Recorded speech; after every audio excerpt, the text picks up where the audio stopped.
पुण्यातील नसरापूर येथील एका अल्पवयीन मुलीवर झालेल्या अत्याचार प्रकरणी घटनेची राष्ट्रीय महिला आयोगाने दखल घेतली आहे।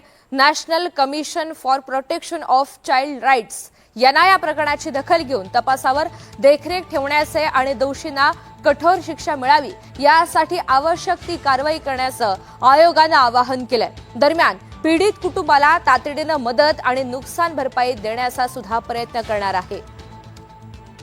पुण्यातील नसरापूर येथील एका अल्पवयीन मुलीवर झालेल्या अत्याचार प्रकरणी आता या संपूर्ण घटनेची राष्ट्रीय महिला आयोगाने दखल घेतली आहे। या संदर्भातलं एक परिपत्रक सुद्धा जारी करण्यात आलंय। या सगळ्या प्रकरणाशी निगडीत विजय रहाटकर यांच्याशी बातचीत केलेली आहे आमच्या प्रतिनिधींनी। पाहूया। घडली एका 3.5 वर्षाच्या चिमुकलीवर अत्याचार करत तिची निर्गुणपणे हत्या करण्यात आली।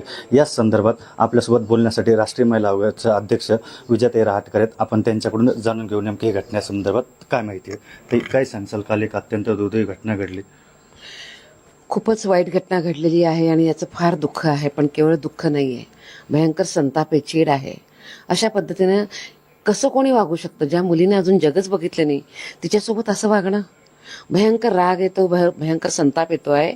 पण मला हे पण वाटतं की हा जो संताप आहे, हा राग आहे, हा त्या जो आरोपी आहे त्या आरोपीला फाशी देऊनच हा संपला पाहिजे, त्याला फाशी झाली पाहिजे आणि त्याच पद्धतीनं त्याला शिक्षा होईल असं आपण सगळ्यांनी बघितलं पाहिजे। राष्ट्रीय महिला आयोगानं पण याच्यामध्ये लक्ष घातलं आहे। मुळामध्ये बाल आयोग हा सगळा विषय बघतो आणि हा त्यांनी बघण्याचा विषय आहे। पण तरीसुद्धा जी घटना घडली ती इतकी अमानुष आहे की मला असंही वाटतं की एकत्रितपणे काम करण्याची आणि बघण्याची खूप गरज आहे।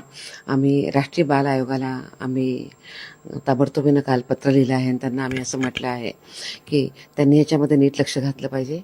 पोलिसांची जी कारवाई चालू आहे त्या कारवाईवर पण लक्ष ठेवलं पाहिजे आणि यासोबतच अशा पद्धतीनं पोलिसांचे पुरावे गोळा केले गेले पाहिजे, त्याच्यावर तुमचं लक्ष असलं पाहिजे की त्या माणसाला केवळ आणि केवळ फाशीच होईल, हा खटला सुद्धा फास्ट ट्रॅक कोर्टामध्ये चालेल हे पण बघितलं पाहिजे। पण त्यासोबतच छोट्या त्या पीडित मुलीचे कुटुंब, तिचे आई वडील फार मोठ्या धक्क्यात आहेत। त्यांच्याकरता हा धक्का फार भयंकर आहे, त्यामुळे त्यांच्याही मानसिक आरोग्याची, त्यांच्या शारीरिक आरोग्याची आपण काळजी घेतली पाहिजे। अशा पद्धतीने आम्ही काल राष्ट्रीय बाल आयोगाला म्हटलं आहे। काल माझं तिथं बोलणं पण झालेलं आहे आणि या सगळ्या विषयामध्ये एकत्रितपणे करण्याचं काम आहे, कारण अशा प्रवृत्ती वेळीच थेटणं खूप गरजेचं आहे। त्यामुळे जेव्हा कधी आवश्यकता असेल त्या वेळेला तिथं राष्ट्रीय महिला आयोग नक्की असेल। दरम्यान आता पुण्यामध्ये बऱ्याच ठिकाणी लोक आता रस्त्यावर उतरलेत, रस्ता बंद करत आंदोलन करतात। त्यांची अशी मागणी की त्या आरोपीला आमच्या ताब्यात द्या, आम्ही आमचं बघून घेऊ, असं लोकांची आता मागणी आहे। तर लोकांना काय सांगसाल? लोकांची ही जी मागणी आहे ही मागणी खूप संतापातून आहे, उद्विग्नतेतून आहे की अशा पद्धतीने छोट्या मुलीसोबत कोण कसं वागू शकतं।